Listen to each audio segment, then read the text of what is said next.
Hi, I'm Catherine Llewellyn, the host of the podcast.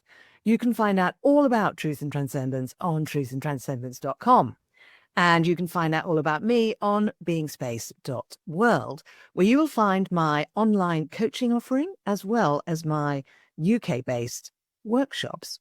The Freedom of Spirit workshop for liberation and empowerment, the Pellower Radical Shift in Consciousness workshop for spiritual expansion, and transformational coaching for exploring the mind-body-spirit connection on the expansive path.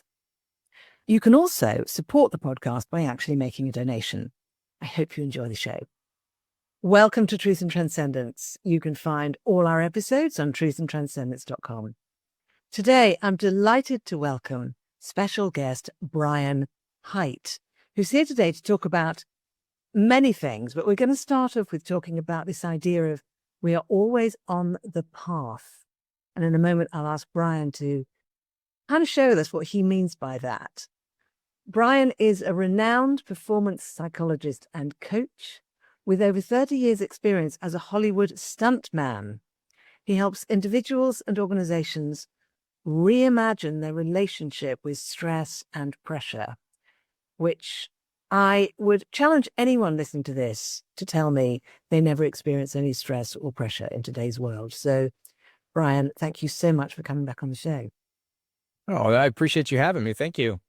It's my pleasure. So let's tell everyone how to find you right off the bat, which is brianhiteglobal.com, and Hite is Hite. So you can find Brian there, and we'll remind you again later. So, Brian, this whole thing of we are always on the path. Now, I've got my own understanding of what that means for me.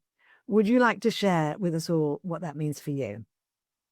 Well, that idea really came after I just heard so many high school kids talking about staying on the path or getting off the path or, being lost with regard to the path. I mean, there was so many different things that they would bring up.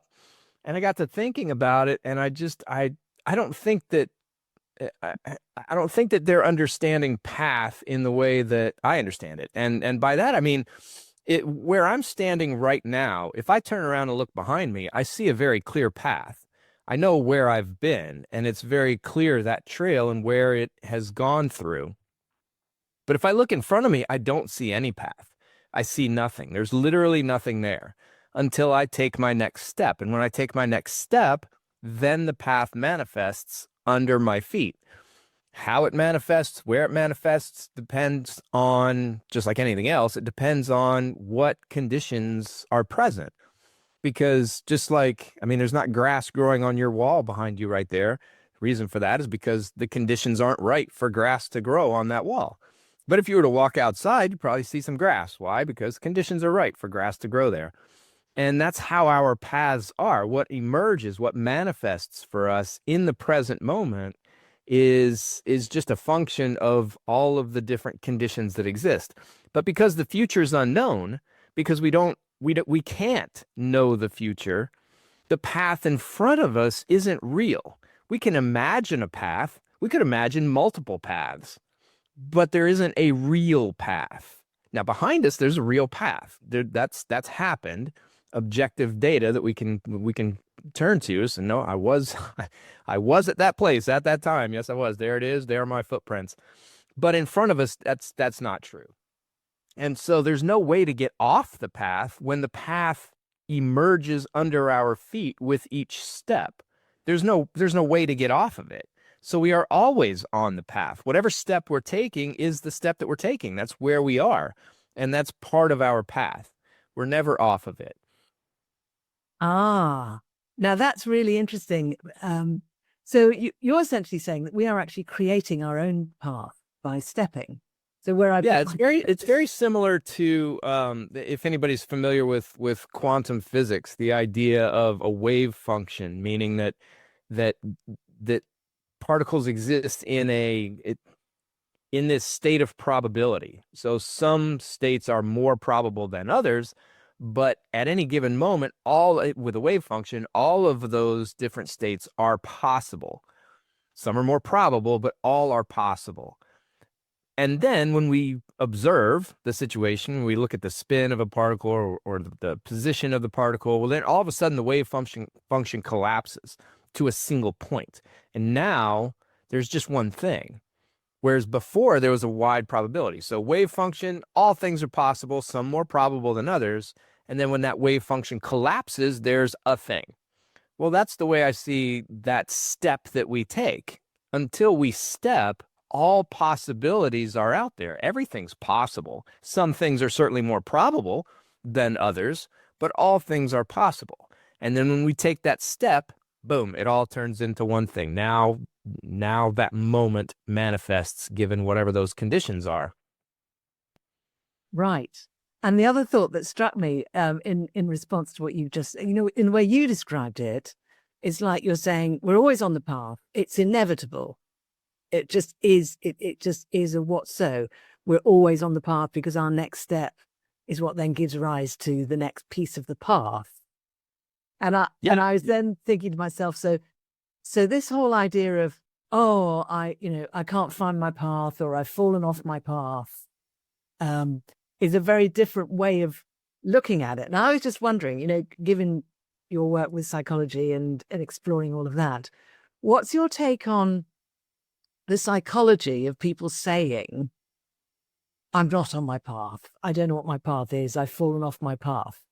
How do you sort of make sense of that kind of way of thinking and expressing? Well, when I hear it, it sounds like it stems from essentially goal setting. Our concept of how we should deal with the future, certainly here in the West, is I need to figure out what I want, meaning I need to set a goal, and then I need to figure out all the things I need to do between now and when that goal is achieved in the future.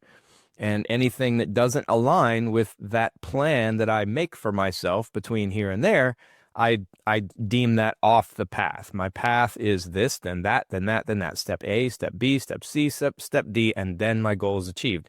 Well, if I end up, in step G or something, off to the side somewhere that I didn't plan to be, that wasn't part of that structure that I'd created, well, then I call it off the path.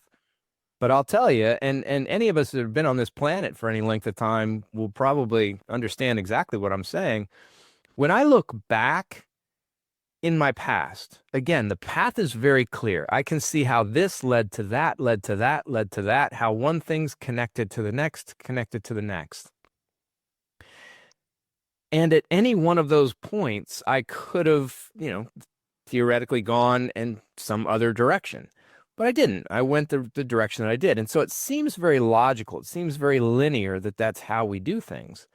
But is it possible that I could have gotten to exactly where I am right now via a different strategy, a different path, a different way? Absolutely it is. 100% it is. Just in the same way that if you're trying to make it to the top of a mountain, you could start on the south side or you could start on the north side. And you start climbing up, you're going to get to the top of the mountain.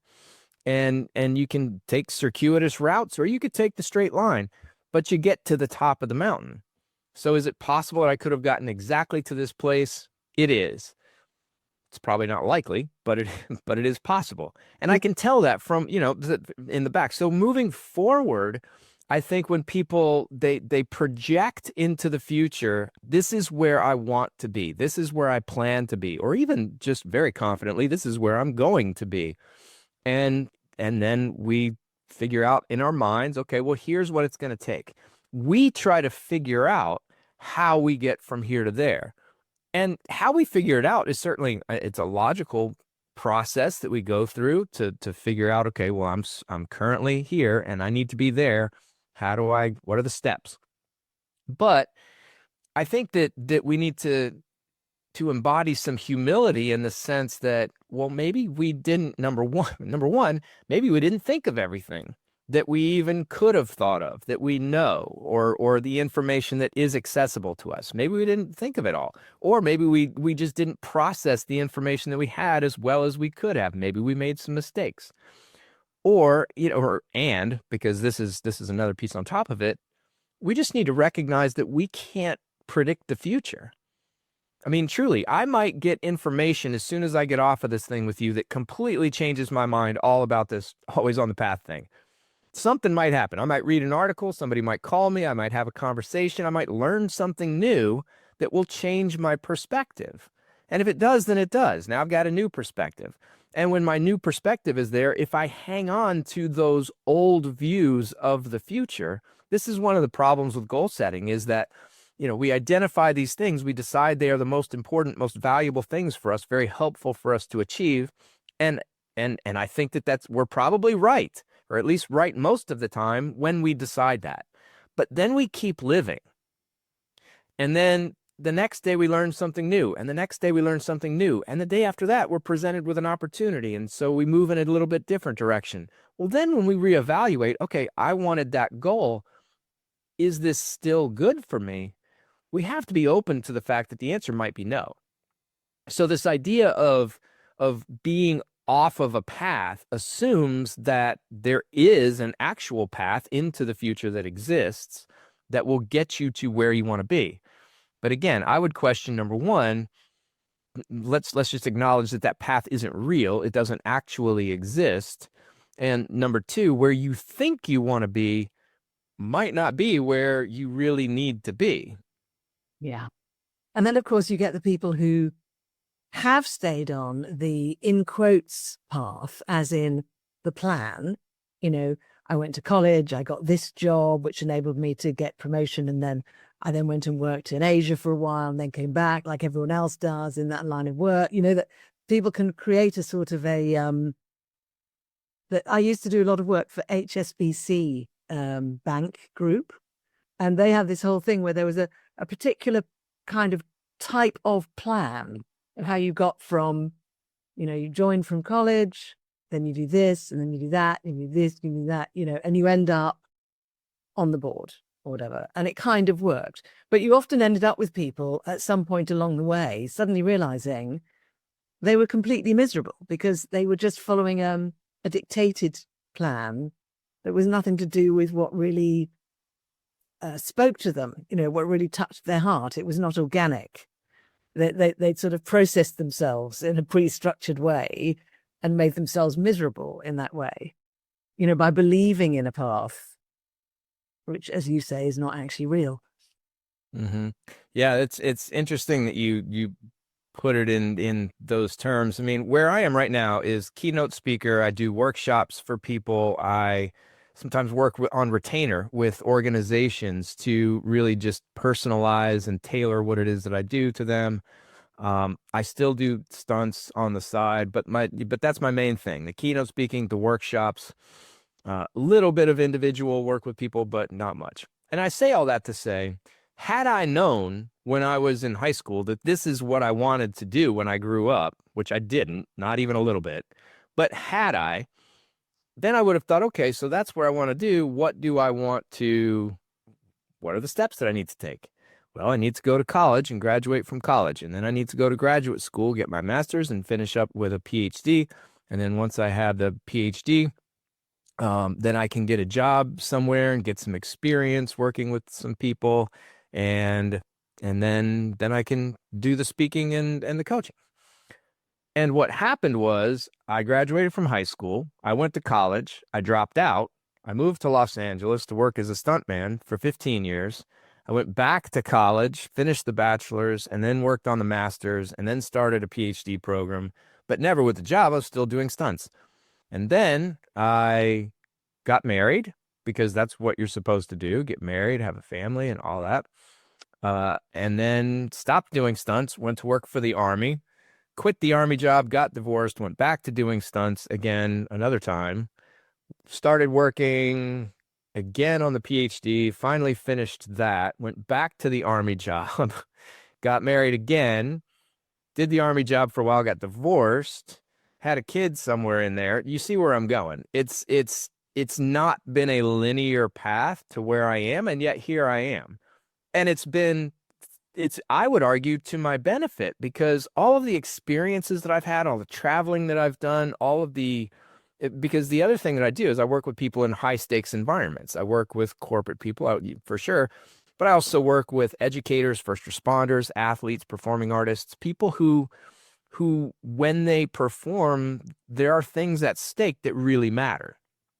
And And I say that because the 30 years that I've spent in stunts gives me a really good feel for that. And the 10 years that I spent working with the US Army gave me a great feel for that. And a lot of experience and a lot of knowledge, both firsthand and academically in that area.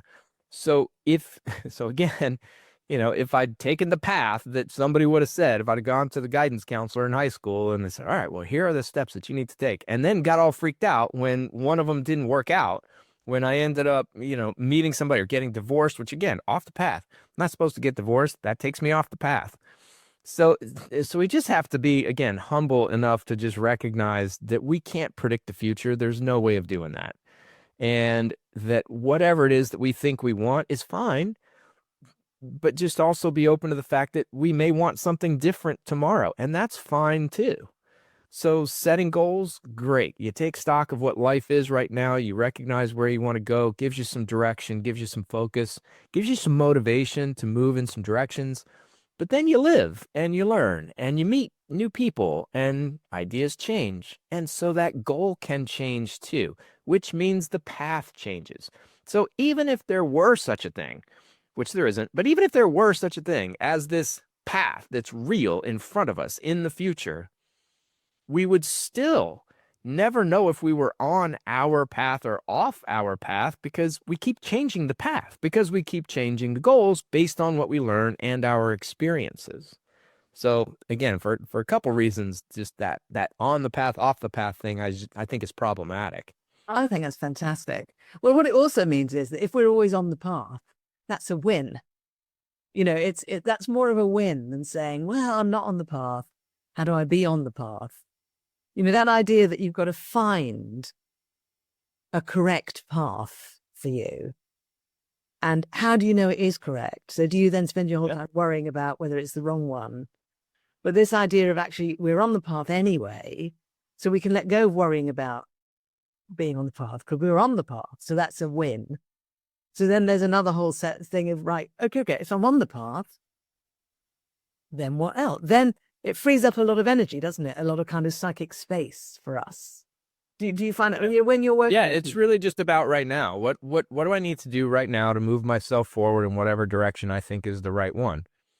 And then again, just staying open to the fact that tomorrow I might think differently about what direction I want to get. This literally just happened yesterday. So I was like I said, the work that I do is what I do. I'm still doing stunts. I'm doing the keynote speaking, the workshops, to work with the various organizations of different types of people. And I listened to a podcast. It was Sam Harris's podcast, and he had a guy named Rutger. I can't remember his last name, but he wrote a book called Moral Ambition. And he has an organization, Moral Ambition School, I think it is, where they offer some fellowships for if you apply, then you become part of these organizations to hopefully move the needle on some issues that sometimes it's hard to move the needle on. For example, different food preparation things, tax stuff, I think was one of them. I can't remember what the other one was, but it just looked really interesting. And when I was listening to the guy talk, a lot of what he said made sense. And then when I looked at the website, that looked interesting. So I said, you know what, why don't I apply for the fellowship? If I get the fellowship, then that will completely change my life. I will then be working a full-time job for these 6 months, and then I'm going to be running an organization, trying to move. Like, it will completely change everything. And I'm open to that. I don't know, what's going to happen. I'm not going to turn down the possibility. It seemed interesting. So I went ahead and expressed interest, and whatever happens next, happens next. It's a very competitive fellowship. I'm not expecting to get it, but if I did, I think it'd be kind of cool. And I'm open to changing that direction. So today, right now, I have an idea of what I want to do and where I want to go, and the things that I can do in this moment that can help me, that can be productive. But tomorrow I might get a call from these guys saying, hey, you know what? You're a pretty good prospect. We want to pursue this further. And then my focus might shift. So, and that's okay, because that's all part of my path. I just took a new step. I took a step, and reality manifested. And this is where I'm sitting right now. And as I take the next step, reality will manifest there too. All of the possibilities and probabilities and all that stuff is still in the future. But now is what it is. And it is what it is in every moment. every step we take, it manifests. So we are always on the path. Yes. Lovely. What a great way to live. I mean, that way you described that, that's just a beautiful state of mind to be in, I think, because it means that you're receiving the gifts of whatever's coming towards you without getting into a kind of a stress about it. Because I think, you work with people around stress, among other things, don't you? And one of the things I think that causes us stress is this whole question of, am I on the right path or have I fallen off the path? Do you find that with your clients? Well, stress comes from a couple things. This comes from what's called the transactional model of stress. It's been around for a long time.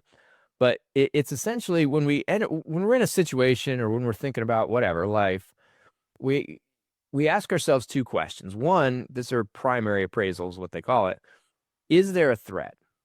Is there, or as I've kind of expanded it, is something important at stake? Does something really matter in this moment? Because if it does, then we move to a secondary appraisal and we ask the question, all right, well, do we have the resources necessary to deal with this high stakes situation, this important moment? And if the answer is no, that's when we get stressed.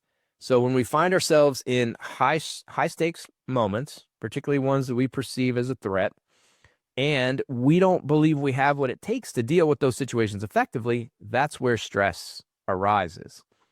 So yeah, when we start thinking about the future, one of the things that throws us is the uncertainty itself, because human beings don't like uncertainty. Fact of the matter is that all of life is uncertain. It's all possibility and probability. And, we've all experienced those days where we wake up like, this is what's going to happen. And that did not happen at all. I mean, that's just part of being a person. So we all know that things could just happen. So that unpredictability, that uncertainty is always present. But that in and of itself can be seen as a threat. And when we're in uncertain situations, when we recognize that uncertainty, it's impossible to know what resources we even need, let alone whether or not we have them. So all of that's why uncertainty creates so much stress inside us so predictably. Yeah. And so, so when we're talking about this path, I'm off the path. Well, I don't know how to get back on. I don't know. That I don't know. That's that uncertainty. We see that as uncomfortable, as a threat in and of itself. And again, just because we don't know, we really have no idea what resources are possible or even necessary in that situation. Yeah. And then if you add into that self-doubt, even if we've got the resources, we may not believe that we have the resources to respond anyway. Because actually the thing about not knowing, it seems to me that we all actually have the resources that are required to not know. As in, not knowing is almost an existential state of being, isn't it? You don't need any particular skills to not know. It's the easiest thing in the world, in a way, and yet it's the thing that we have most difficulty with. That's a kind of ironic, don't you think? Yeah, the human beings, certainty is something that we love to create, and we do create it. We create it in our minds because it certainly doesn't exist in the world. But we hang on to it, that certainty, that predictability. That's something that for whatever reason we've evolved to really like. And when it's not there, we tend to experience discomfort. But like you said, we don't have to, because that is the normal state of things. And I think that, if we can just acknowledge that we're part of something larger. I mean, for me, this is how I handle it. I'm part of something bigger. I'm not separate from and operating kind of along with the environment. I am the environment. I'm the environment in everywhere that I go. I stand outside, I look around, I see trees, I see other people. They're all part of my environment. Well, you know what? If they turn around, then I'm part of theirs too. So we're all part of this one thing. And as much as we can recognize that and we realize, look, we're just this small part and this other thing is all moving around. It's doing all its own stuff too. So of course there's uncertainty. I don't know what's all happening everywhere else. I have a pretty good idea of what the probabilities are with regard to me, my little bubble here. But as far as the rest of the world, I can't know that. So that's for me a really big recognition with uncertainty, is just that idea that I'm part of something bigger. And then the other piece of it too is being grateful that things are uncertain. That I think life would be really boring if we knew stuff. People ask sometimes, it would be great if we could predict the future. Well, I don't know if it would. I don't know if it would. I think things might get pretty boring, or just become stale. I mean, just get to the point of nihilism, like, well, what's the point? I already know what's going to happen, and nothing matters. It doesn't matter what I do. It's or choose or go or anybody that I'm with. Nothing matters. None of it matters. I know exactly what's going to happen, and this is how it's going to go. I think that would be a really bad place to be. So for me, I think about uncertainty as possibility. I think of uncertainty as any day, literally any moment of any day, something that I think is really cool could happen. And that's been reinforced in me through stunts, because the way stunts works is you never know when you're going to work, or where you're going to work, or for whom you're going to work, or for how long you're going to work, or even really what you're going to do. You just don't know. You have to trust that those calls are going to come. And then they do. I mean, you're walking through your day and you're doing your thing, doing the dishes, maybe some laundry, whatever you're doing. Next thing you know, the phone rings, says, "Hey, Brian, you available to come work on this thing?" And now I'm working. So that idea of, if I woke up in the morning, like, well, just another day, nothing's going to happen. That's very different from, it's another day, and any moment something could happen. That's a whole different mindset approaching life. And for me, it's been very helpful. So that's been reinforced by doing stunt work. How long ago was it that you really kind of landed in this kind of perception of we're always on the path? Do you remember? Oh, I don't know. It's been this whole, and it's continuing to morph. It's been morphing for years.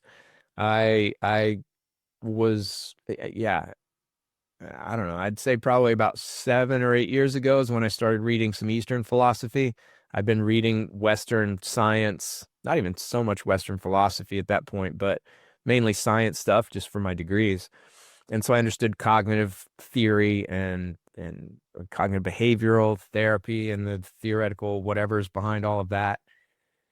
Uh, and so that's where my mind pretty much was, until I did start digging more deeply into philosophy in general, both Western and Eastern.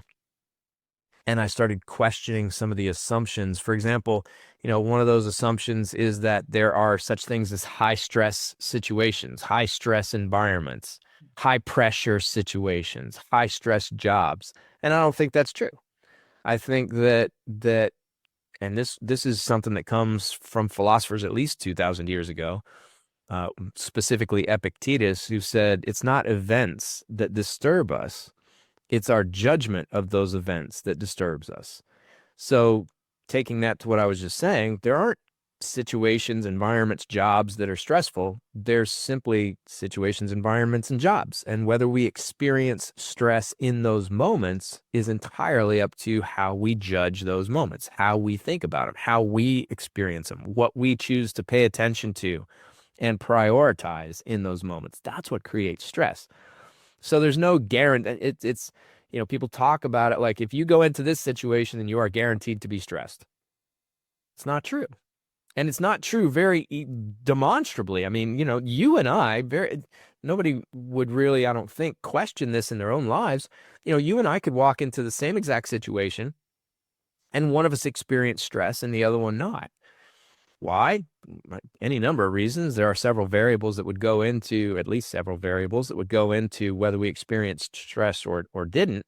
But at the end of the day, it's not the situation. You and I could be plunked right in the same place at the same time and experience it very differently. And that, I think, is important for people to understand. Same thing with pressure. Pressure is not the result of where you are or what's going on. It's how you're thinking about it. It's where your attention is focused. So recognizing those things as well, I think, can be incredibly helpful. And for me, again, reading the various philosophers from whatever has transformed my thinking. And I think, I mean, I struggle sometimes when I'm reading things or I'm writing, because for me, I go with high stakes environments, high stakes situations. That's the way I put it out there. Um, but I read constantly about these high stress moments and high pressure situations. We got to perform well under pressure, and it makes me a little bit crazy. But that's where I am right now. Again, I might read something new tomorrow, have a different conversation that makes me realize, you know what? You hadn't really thought that through. You missed this other part over here. You don't really understand this as well as you thought you did.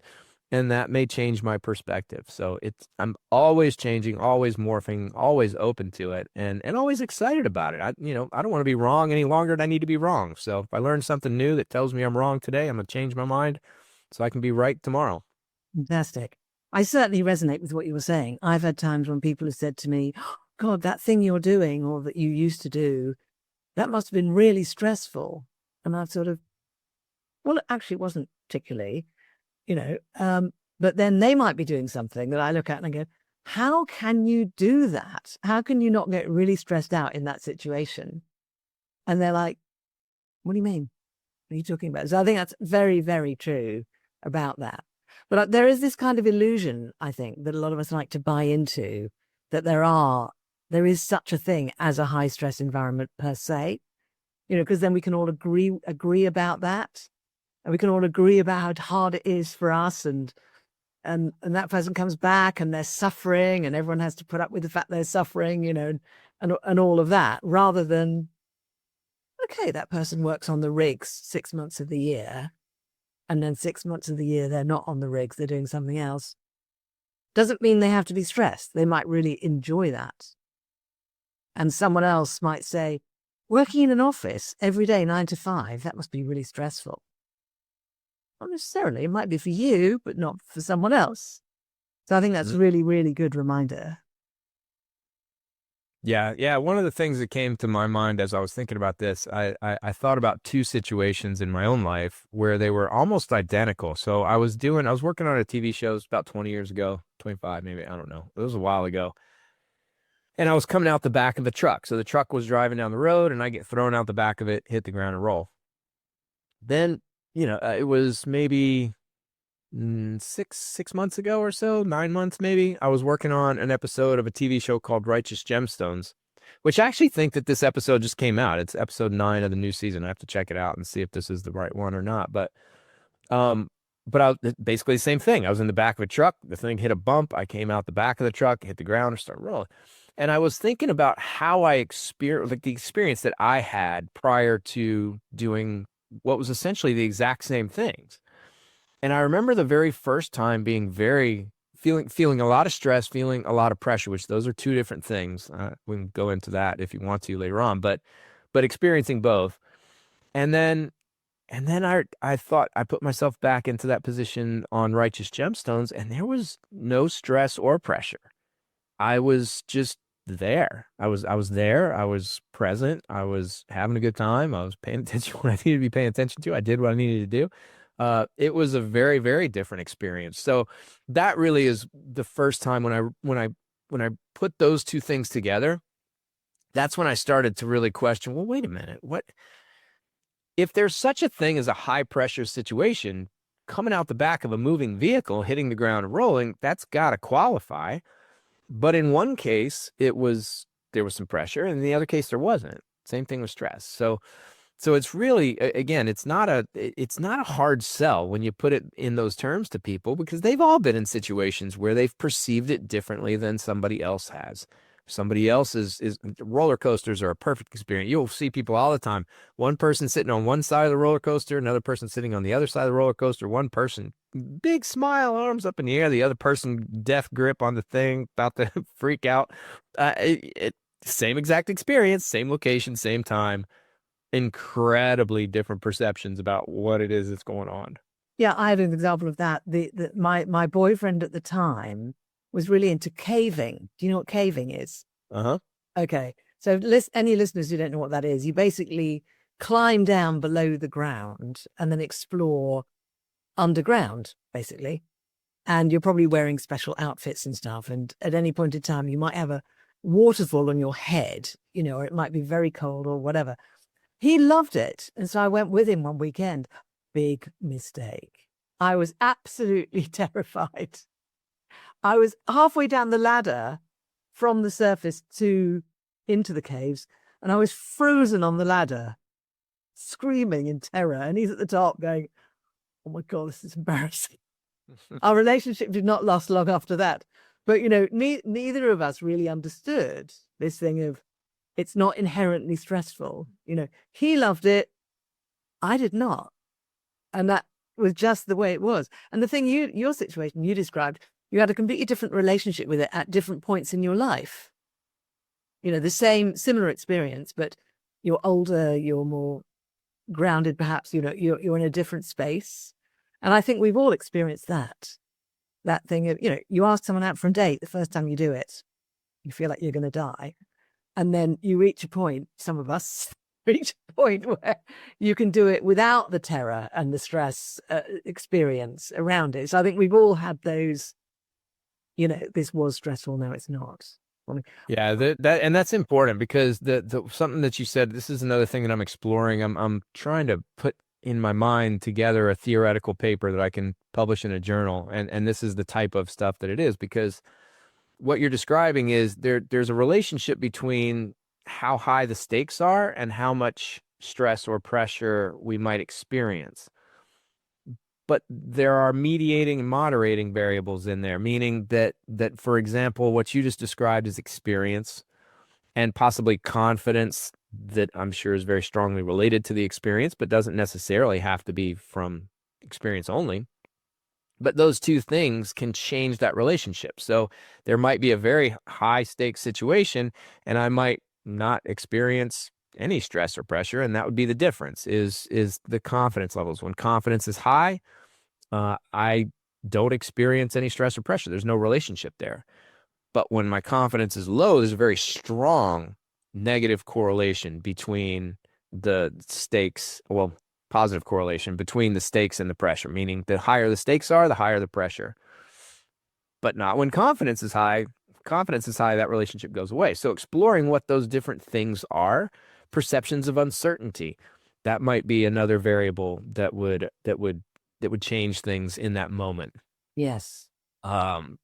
So things of that nature, I think, are important for people to understand, that there are a lot of moving parts, that you can't just assume that if you get dropped into a certain situation that you will all of a sudden, for sure, guaranteed, reliably experience stress or pressure. You can't do that.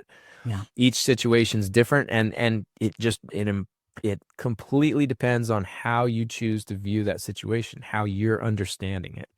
And a lot of that, like you mentioned before, has to do with resources. You mentioned sometimes we're not aware of what all of our resources are, or if we are aware that we have the resources, maybe we either don't know how to bring those resources to bear most fully, or we're just not good at it. We don't recognize all that we have.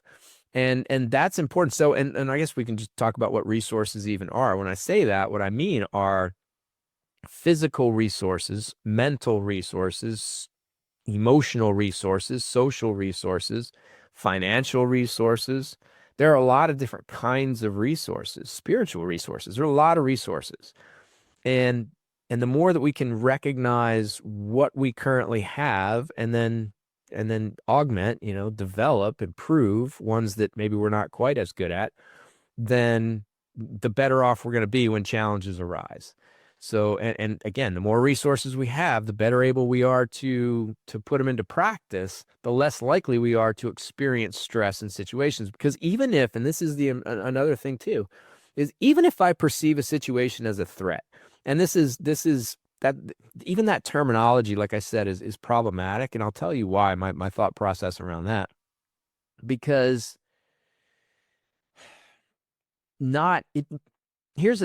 some situations are threats. You can't blow that off. In other words, I've heard some therapists talk about it's not a threat, it's an opportunity, or it's not a threat, it's a challenge. Just change the way you're viewing it. It's not something bad that might happen to you. It's something good that you can take away from it. And I think that there's value in that. That's fine. But the problem for me is that when I'm standing in front of a car and somebody calls action and my job is to get hit by that car, or I'm standing at the top of some stairs and when they call action, I'm supposed to fling myself down those stairs or get lit on fire or whatever. That's a threat. Something bad might happen. I mean, that's the definition of threat. Something bad might occur. And I have to acknowledge that. I can't say that it's not. I can't turn it into a rainbow or a unicorn and say, no, it's not a threat. That's a challenge. But at the same time, the truth is that if I believe that I have the resources necessary to deal with that situation, chances are I'm going to see it as a challenge. That's where I think excitement lives. I think excitement comes when we are in a high stakes moment, something very important's at stake. Either we really want something badly or we want to avoid something badly. That's what I mean by high stakes, but the stakes are high and we feel like we're capable. We feel like we can meet that moment. That's when we can lean in and be excited. So if we're experienced, and physiologically, this is something that's interesting. The difference between excitement and nervousness or excitement and fear is very, very hard, almost impossible to detect physiologically. If we were to measure heart rate and breathing and skin conductance and all the things, they're the exact same, but they are very different experiences that we have. And I think that what makes things exciting or nerve-wracking is the extent to which we believe we have those resources, not the stakes. The stakes are what maybe determine how excited we get or how nervous or scared we are. That's where the stakes come in. But the resources, I mean, if we believe we have the resources and the stakes are high, yeah, that's the challenge. That's the place where we can be excited. We can really, that feeling that we get inside that sometimes we define as nervousness, butterflies, nervousness in our guts, that same feeling can be interpreted as excitement when we think we're capable. Yeah. We used to have a term years and years ago. I was involved with a thing called the exegesis program, which was very similar to EST or the Landmark Forum, which is more sophisticated now, but I'm talking back in the late 70s. And we used to have this thing where we'd say, I'm nervous and excited, as if that was one word, nervous and excited, because we were recognizing that what the body's doing is, as you say, very, very similar, and that we could invest in the nervousness manifestation of that, or we can invest in the excitement manifestation of that, or we can recognize that we're kind of going back and forth between nervous, excited, Well, yeah, and that's a great point too, because I highlight that so strongly in because I talk about what stress and pressure are and what they aren't. And one of the things that they aren't is what you just described, which is called arousal. That's the name of the literature. It's just our level of energy activation, our level of pumped upness, our level of amped upness. That's all that is. And it involves exactly what you're talking about. Muscles tense, heart rate increases, breathing increases, become shallow. All the things I was saying earlier, all things that are a function of the sympathetic nervous system activation, which is what happens when the stakes are high. When we're in a situation that matters to us, the sympathetic nervous system kicks in. And when it does, all those physiological changes that we were just talking about happen, and they happen reliably, predictably, every single time. You should not be surprised by them at all. But how we label them does change. And how we label them is often, if not most of the time, determined by the extent to which we believe our resources are capable of handling the situation. Because the arousal levels are what they are. But whether we interpret that as nervousness, meaning I don't think I have what it takes, or I interpret it as excitement, yeah, bring it on. I absolutely have what it takes. It just depends on our perception of the moment. Yeah. I remember it being very interesting to just be on that cusp between those two, realizing that we could go either way kind of thing, realizing that we could get into the fear and back off, or we could get into the excitement and move forwards whilst acknowledging the fear, while understanding that was possibly there or maybe there. So it was very interesting because at the time I was, I don't know, in my 20s or something. It was particularly useful as someone who was trying to work out what it is to be an adult in the world, and where are my edges and what can I actually engage with and what can't I, and different ways of being able to do that. So yeah, I'm still working that out. Sorry, you're still working that out? I'm still working that out. I plan to be working that out until they put me in the ground somehow. Let me know when you've cracked it. Yeah. I'll be interested to know. No, I think constantly being aware, like you were saying, the path ahead doesn't exist. So yep. When believing the path ahead exists is a death knell, isn't it, to our experience? So that thing. Well, I think it's what we do, but because here's the thing is we're pretty good at recognizing things that are very probable. So we're not often surprised. I mean, when you put that glass down, it's going to make a sound. You predict that, you know that's going to happen. Is it possible that it wouldn't happen?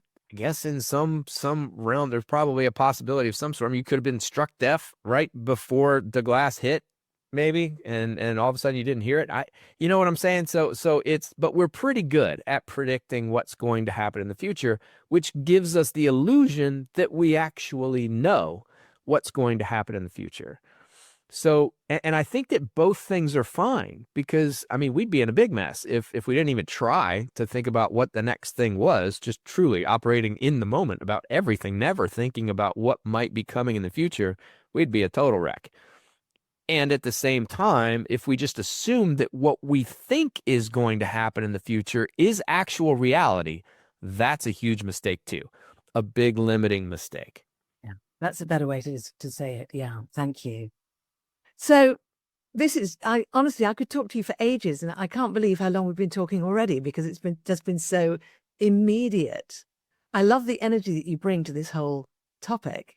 So would you like to say a little bit more about what you're doing now to help people work with stress and pressure and various things associated with that? And yes. Stress, pressure, motivation, burnout, resilience. These are all constructs that I deal with regularly, topics, challenges that organizations and individuals face. Like I said before, I work with corporate educators and kids. I've got some stuff coming up with middle school kids pretty soon, but mainly I've worked with high school kids and athletes and first responders. There are some fire departments, police departments, EMS departments that I've worked with as well. And the thing, they all fall under the umbrella of high stakes situations. So if anything that I've been saying today around high stakes, meaning just simply the consequences matter, that how things turn out is truly important. You care about it. That's a high stakes situation. And in those moments, we can be crippled by the stress and the pressure and over time, the burnout that we experience in those situations. So if anything that I've said here resonates, please reach out. Brian at brianhiteglobal.com, BrianHite global.com. And just let me know. We can set up a quick discovery call and we can talk through what, if anything, that I offer might be beneficial for you or for those you lead, or both. Beautiful. Well, I can only imagine if when you're working with people, if you're anything like how you've been in this conversation today, I can only imagine that you are a delight to work with, because you're very kind of, I don't know what the word is. It's kind of, you kind of bounce back and forth with the ideas and kind of play with them in a way it's not pedantic. It's not, you've studied a lot, but you haven't turned into an academic. I appreciate that. And it is helpful when I work with people, because you have to listen. You have to listen to what they're saying. Everybody's situation is different. Every organization's situations are different. Although they may all say, yeah, we got problems with burnout or we have problems with stress. What's underlying that and how much those problems are and the other second, third, fourth order effects of those issues are always different, and they're all important. So I appreciate you. I appreciate you saying that. That's how I try to go into every situation, just with an open mind. I don't know what's coming. I don't know how it's going to be. I have no prescription. Let's talk and let's figure it out. Fantastic. And I think as well, your experience in the world of physical risk, I think must be very, very helpful, because most of us haven't really experienced physical risk. And so it's almost like there's an aspect of exploration we haven't done and probably won't do for many of us. Yeah, So it's very helpful with the first responders for sure, because I mean, like you just said, truly, I have been in situations where if I did it wrong, I or somebody that I was working with may not go home that day. It's certainly not in the condition that we came there in, and that's always the goal. So I have been in those situations, and the first responders have too, and that's one of the things that we kind of connect and build rapport around, is just that understanding of what high stakes truly can mean, that it can be life or death. And it doesn't change anything. Everything that I've said here is it's as applicable if what you're caring about is cooking a Christmas dinner or a holiday meal for a whole big family, or if it's staying alive during whatever you're about to do.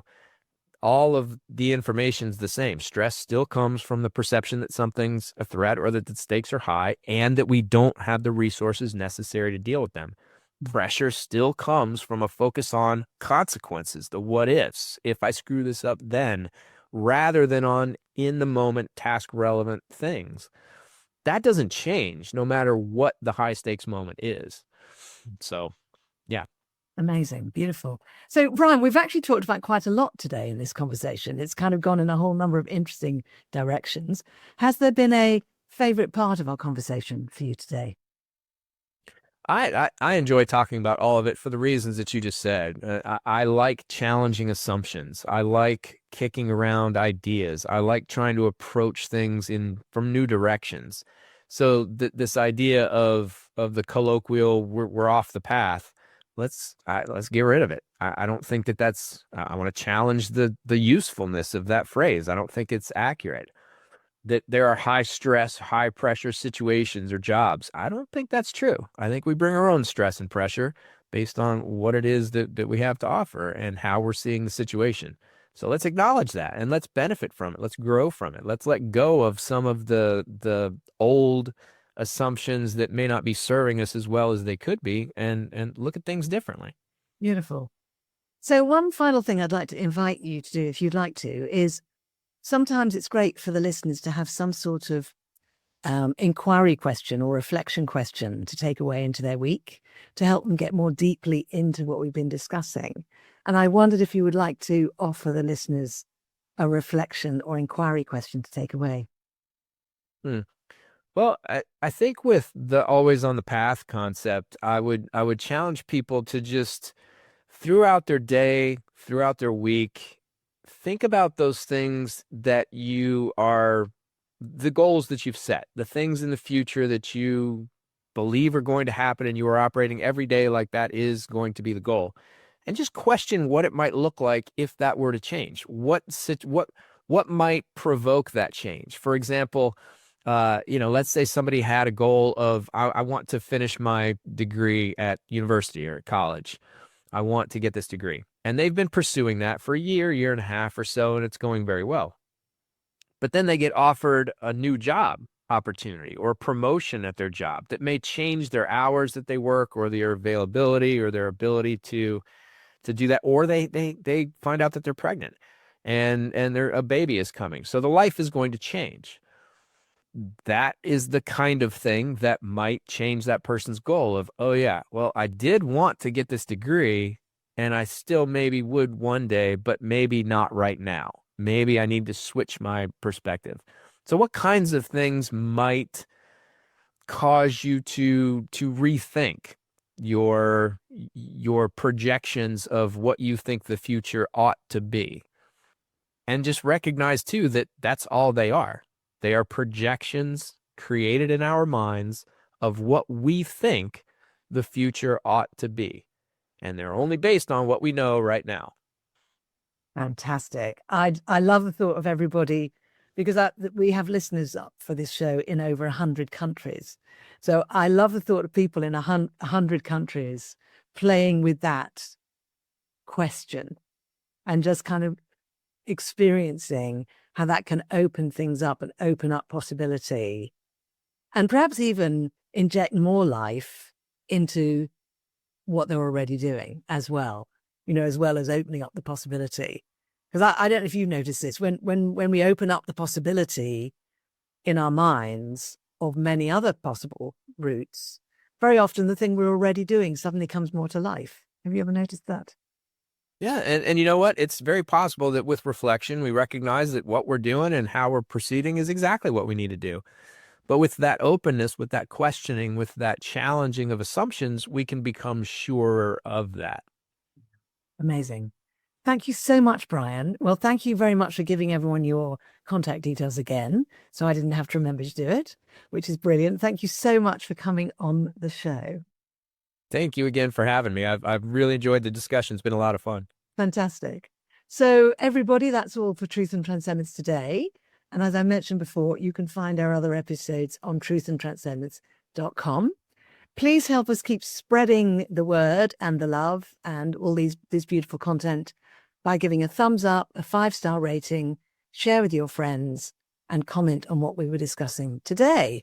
Have a great week, and I'll see you next time. And Brian Hite, thank you again so much. Thank you. Hopefully we'll see you soon. I hope you enjoyed this week's episode. It really helps if you give a thumbs up, a 5-star rating, a review, and share with your friends. If you're looking for transformational coaching or an intensive transformational weekend workshop experience, I can help with that. You can actually help the show by making a donation. Until next time, take care.